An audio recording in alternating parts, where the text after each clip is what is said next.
Hello, my name's Chloe. I'm 37 years old. I just experienced a profound loss and I wanted to share my experience with anyone who's willing to listen. It all started back when I was 16 years old. It was then that my mother was diagnosed with cancer. The doctors only caught her cancer when it was too aggressive for treatment. She suffered for 2 long years before finally succumbing to her illness. It was one of the worst moments of my life. My dad and I never fully recovered from that after. I was already 18, so I moved out pretty soon after Mom passed away to go to college. My dad and I barely spoke, but I did make sure to call him every once in a while. We both dealt with our grief in different ways, at least for the first year after Mom's passing away. However, as the years passed, my relationship with my dad began to start healing as well. I realized sometime in my last year of college that he was the only parent I had alive, and I shouldn't take my relationship for granted. I began visiting and calling him more often, and pretty soon we were closer than ever. I remember thinking at some point that Dad had been single for around 6 years at that point.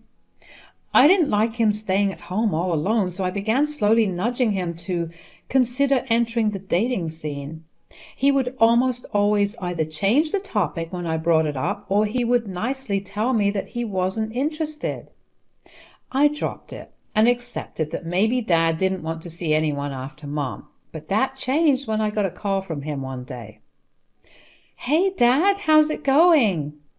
Everything's going pretty well. What about you, honey? Well, I'm always exhausted from working, but it's all good otherwise. That's good to hear. I kind of have some news that I need to share with you. Oh, what is it? I hope it's good news. It's wonderful news for me, but I'm worried about how you'll take it. Well, there's only one way for you to find out. Tell me about it. Okay, well, 3 years ago, I met a woman and we started dating. 3 years? Why didn't you tell me anything?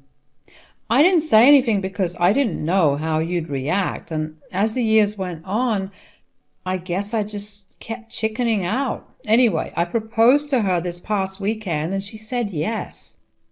Wait, you got engaged? Yes, and I didn't think it was right to not tell you. Now, I understand if you're angry.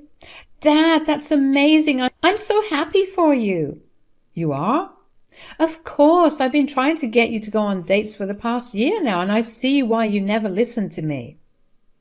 I'm so glad that you're okay with this, given that, I'm sure Mom would be happy to see you happy, Dad. So tell me more about my new soon-to-be stepmom. Turned out that my soon-to-be stepmother had a daughter of her own. Dad had met her through work, and just like him, she was also struggling to get through the loss of her husband. They got along because of their common grief, and one thing led to another, and they fell in love. I was happy for my dad, and I was genuinely excited to meet my stepmom. Dad invited me over to dinner so I could meet my stepmom and her daughter, Bella. Dinner was nice, and my stepmom seemed lovely.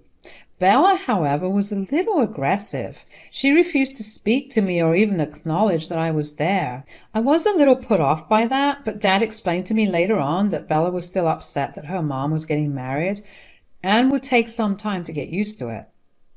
I didn't mind anyway because I was pretty well settled at that point. I no longer lived with Dad and I had my job, so how Bella treated me didn't matter to me. I only interacted with Bella a handful of times, and one of them was the wedding. At the wedding, I was tasked with keeping an eye on her because she tried her best to sabotage it and cause a scene. Needless to say, she did not like me after that. The other person I interacted with at Dad's wedding was Nana Clara, Bella's grandmother on her late dad's side. Nana was a sweet woman who was happy to talk to whoever tried to engage her in conversation.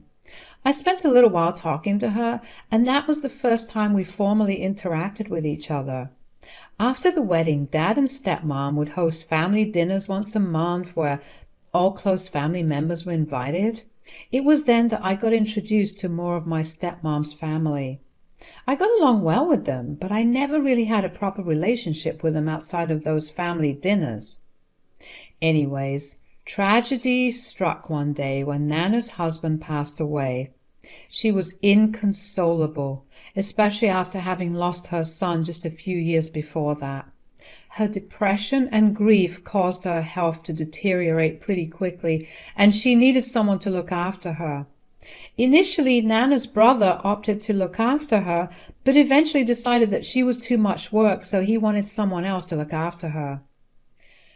By this time, Bella had also moved out of the house and had a job of her own. My dad and stepmom had sold the house that they had and downsized to an apartment. They had no place for Nana. Nana was willing to go to an old age home and my dad was willing to pay for it, but Bella stepped in and begged Nana to let her take care of her. Nana reluctantly agreed, and so she stayed with Bella for the next 2 years. Again, I met them at family gatherings and such, but I never actually asked how things were going. I was technically in no way related to Nana at all, so I didn't think it was my place to say or ask anything. But from what I could see, they seemed happy. I was wrong. Exactly 2 years after Bella asked to take care of Nana, she got tired of her. She began asking other family members if they'd be willing to take Nana in, but none of them wanted to. My dad and stepmom had moved all the way to Europe by this time because they wanted to enjoy their years of retirement, so they were completely out of the question for help. Once again, I didn't say anything because I didn't think it was my place to. But Bella didn't mind because she showed up at my place with Nana one day out of the blue. "Oh, hi Bella and Clara, what brings you here?" "Look, I don't have much time, but I need you to do me a favor." Sure, what is it?" "I've been stuck taking care of my grandmother. It's been hell." "Bella, she's right here. How can you say something like that?" "Oh, please, she knows how much of a hell she's raised. You know how I never wanted kids, right?" "Yes, but your grandmother is not a child." "Well, she sure acts like one. There's no time for myself in the day, and she's constantly crying about something or the other." "Well, she's old and sick. It's expected of her." "Whatever. I'm tired of her." "Who cares? You took up the responsibility of taking care of her. If I remember correctly, you insisted on taking care of her." "Of course I did. Have you seen her wealth? I figured that if I took good care of her, she'd leave me her inheritance. She's refused to show me her will, so I didn't even know if I was on it. Taking care of her was the best way to ensure that I'd at least get something." "Bella, that's really disgusting. Do you not love her at all?" "I do, but there's only so much that I can love her. She's a pain in the neck and I want nothing more to do with her." "So you took care of her for the past 2 years for nothing?" "Oh no, I know she changed up her will again in those years. Since then, I've limited all her contacts with lawyers, so I know that she won't change it." "You're sick. I hope you know that." "I don't care. I'll be back to claim my inheritance when this crone's time is up." "Bella!" "Chloe, it's okay. Let her go. Could you just let me in for a few hours so I can arrange a place for me to stay?" "Absolutely not, Nana. You'll stay with me. You may not be my blood relation, but you're still family." "Thank you so much, Chloe." I was beyond upset at what Bella did. How could she be so disrespectful? Nana looked upset, but she tried her best to smile at me. I gently ushered her into my home. I lived in a pretty small apartment, and I didn't have much. I will admit that I was pretty worried about how I'd take care of the both of us, but I figured that things would just work themselves out. I gave Nana the spare room I had and helped her settle in, and for the next week or so Nana didn't say a word. I let her be because I felt like she would need her time processing what had just happened. Eventually, I did ask her what she was feeling. "Do you want to talk about what you're feeling, Nana?" "Yeah. I'm sorry I've been such a mess. Things have just been going downhill after my husband died. I couldn't cope with the loss, both physically and mentally. I've become a burden on everyone in my family. I don't know what to do with myself." Hey, you're not a burden. You've been dealt the worst of cards and you're trying your best to cope, and that's okay. It may be okay to you, but you weren't the one abandoned by your family. I may not have been abandoned, but I can tell you that whoever abandoned you, whether it be Bella or anyone else before her, were the ones that were the problem. As your family, they should have taken care of you, or at the very least made arrangements to make sure you were taken care of. I guess I can see your point, but I'm still a burden to you now. Nana, you are not a burden. I'm glad that I'm able to take care of you. At least this way I know that you're in good hands. But you should be living your own life. I barely even got to know you. You were all grown up and out of the house when my daughter married your dad. You shouldn't be responsible for someone who's virtually a stranger.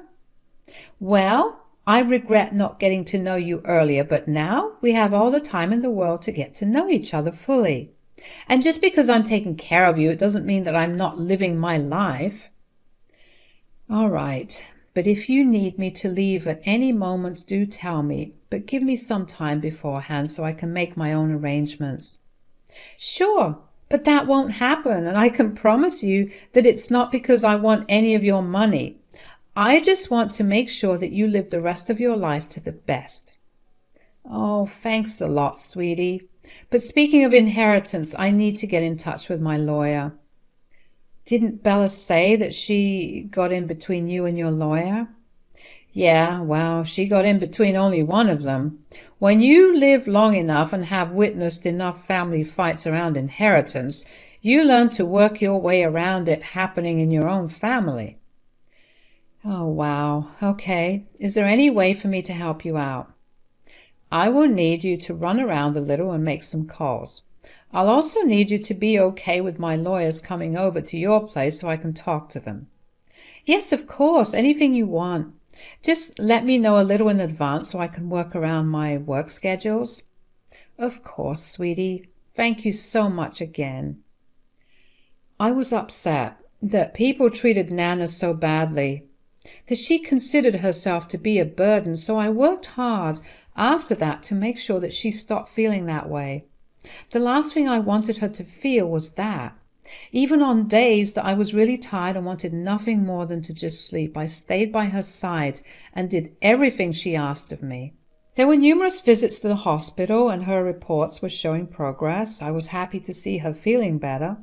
She looked happier too, and I was glad to see that. The first year with her was a time for her to heal and get back to who she was.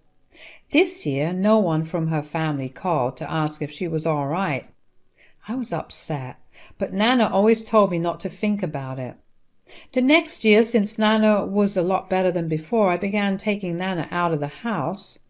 Earlier, at best, I'd take her on a short drive and we'd come back home. I would take her to the park and some cafes, or even pet cafes. She loved dogs.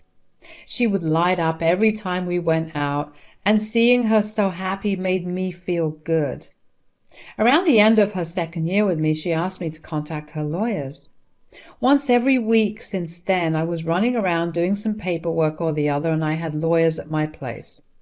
I never knew what was happening in their meetings, and I never asked once again because I didn't think it was my place to know.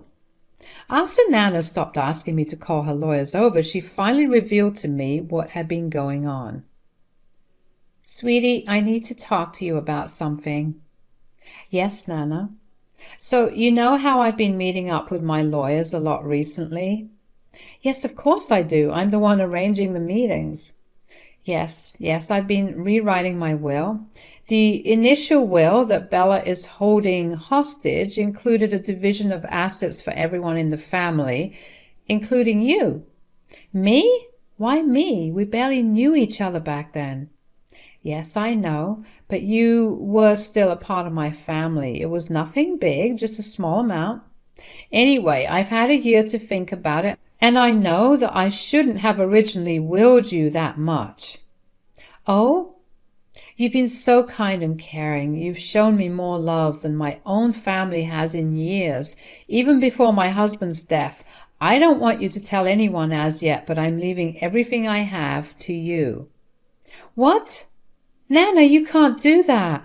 "Why can't I?" "Because you have other family like your siblings and your son and even Bella. Bella deserves something at least for having taken care of you for some time."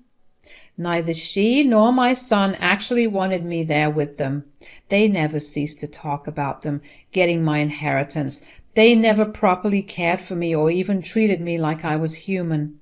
You've been the only one to do that." "But Nana, don't you think they deserve at least something? You can give me the majority of your assets. I just don't want them to speak ill of you after you are not here anymore." "Chloe, they spoke ill of me when I was alive. I think I'll be okay with them doing that even when I'm long gone." "All right, if you say so. Thank you so much, Nana. I don't know how I could show you how grateful I am." "I know how I want you to call Bella over sometime next week. I want to reveal my new will to her." "Is this you taking revenge?" "Oh, yes. Nothing will be sweeter than watching her face fall as she realizes what she did to herself." "Remind me to never get on your bad side, but all right, I'll drop her a text." I was genuinely surprised that Nana wanted to leave me everything she owned. I had never wanted any of her wealth. I was just happy to have someone in the house with me, someone to talk to and someone who would listen to me. I will be honest and say that the inheritance would help me out a lot, but I didn't care about that. I texted Bella and told her that Nana wanted to meet her. It took her 2 weeks to respond and tell me that she'd be there the coming weekend. I was genuinely surprised that she even responded. I was kind of nervous about how Bella would react when Nana told her what became of her will. When Bella showed up that weekend, she walked into my home as if she owned it. She barely greeted either me or Nana. She sat herself on my couch and demanded a glass of water. I gave her a glass of water and I sat on the couch. The three of us were silent for a minute and I could feel the awkward tension just rising with every second. And finally Bella broke the silence. "So I see the old hag is still not dead." "That is absolutely no way to speak to your grandmother, Bella." "Last time I checked, she was my grandmother. You don't get to tell me how to treat my own family." "It's not about how you treat your own family. It's about how you treat another human being." "Honestly, why did you even call me here? If you call me here to moral police me, I'm going to leave." "No, wait. Nana had something to say to you." "Hi, Bella. What do you want?" "These past 2 years have by far been the best 2 years for me ever since your grandfather passed away. And it was all thanks to Chloe. Are you trying to shame me?" "No, I'm not. I want to take something away from you. Here is a copy of my new will." "What?" "I want you to know that I'm beyond disgusted with everyone in the family. The only person who showed me any real kindness was someone who wasn't even blood related to me." "You're giving a stranger all of your assets?" "Bella, do you know how much Chloe has struggled? She wasn't in the slightest way as fancifully stable as you. Yet she still took me in. She was nothing but kind to me. She tried to intervene for you and tried to convince me to give you at least something. But I want nothing to do with you." "How can you do this? We share the same blood." "Yet you never treated me that way. To you, I'm just some crone and hag, so I will treat you like the leech you are." "But I needed this money. I blew through all my savings because I trusted that you'd give me assets." "You are beyond entitled to think that you could treat me like I was trash and still expect me to give you my assets." "Chloe, I know you did this. You brainwashed my grandmother. I always knew you were jealous of how my grandparents were still alive. But to go this low is disgusting." "No. You leaving your grandmother at my doorstep because you were tired of her is what is disgusting. Even now you're not the least bit remorseful about what you did. You stole what was mine, you thief. I will take you to court. Oh, you can try, but I've outlined it pretty well that I have willfully given all my assets to Chloe. It's specific and detailed. Nothing you try will get you my assets.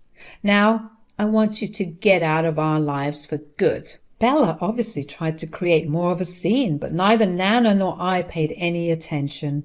Eventually she yelled at us even more before leaving. I was prepared to call the police to escort her away, but I was glad that she voluntarily left. I made sure Nana was doing okay, and she assured me that she was. After that, Bella told everyone in her family about what had happened. I got a lot of calls from Nana's side of the family calling me a thief for taking what was theirs. I didn't tell Nana much about it, but I have a feeling she knew. It was honestly disheartening to see all her family only care about what they could get from her after she was gone. They didn't even try to make up for their crappy behavior. I expected them to at least flock to my door and beg Nana to let them take care of her. I was grateful that didn't happen, but still, it was kind of crazy. I ignored all the calls and texts from unknown numbers who were obviously Nana's relatives. I instead spent all the time I could with Nana. Nana's health began to slowly get worse from what it actually was. About 2 months after our whole conversation with Bella, Nana had to get admitted to the hospital. She spent about 3 weeks there before she finally passed away.